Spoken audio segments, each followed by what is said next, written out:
రైతు సోదరులకు నమస్కారం. మా నర్సరీ వచ్చేసి భద్రాద్రి కొత్తగూడెం ఖమ్మం జిల్లాలో ఉంది. మీరు చూస్తుంది శ్రీగంధం చెట్టు. ఇది మీరు చూడొచ్చు, అడుగు నుంచి అడుగున్నర మధ్యలో ఉంది. ఇది మొక్క నాటిన తర్వాత మనకి 16 నుంచి 18 సంవత్సరాల మధ్యలో కట్టింగ్కి వస్తుందండి. ఇది అంటే కట్టింగ్కి వచ్చే టైంకి ఇది ఆల్మోస్ట్ మనకి 180 నుంచి 250 కేజీల వరకు ఇది కర్ర లభిస్తుంది మనకి.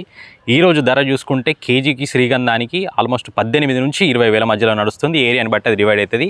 ఆంధ్రప్రదేశ్లో మనకు ఆల్మోస్ట్ 20,000 నడుస్తుంది. మనకు తెలంగాణలో 18 నుంచి 20,000 మధ్యలో నడుస్తుంది. ఇలాంటివి నాణ్యమైన మొక్కలు ఎవరైనా రైతులు వేయాలనుకునేవారు సీరియస్గా ఎకరానికి వచ్చేసి 400 నుంచి 500 మధ్యలో మనం 9x9 లేదా 12x12 వెడల్పుతో మనం వేసుకోవచ్చు. ఇలాంటి మొక్కలు ఎవరికైనా కావాలనుకునేవారు మా నర్సరీలో తీసుకోగలరు. మా నర్సరీ వచ్చేసి భద్రాద్రి కొత్తగూడెం ఖమ్మం జిల్లా. రాలేని వారికి మేము బండి పెట్టి లోడ్ చేసి పంపించబడును. కావాలనుకునేవారు వెంటనే డిస్ప్లే మీద కనబడే నెంబర్ని సంప్రదించగలరు. శ్రీగంధం మొక్కలు మీరు చూడొచ్చు.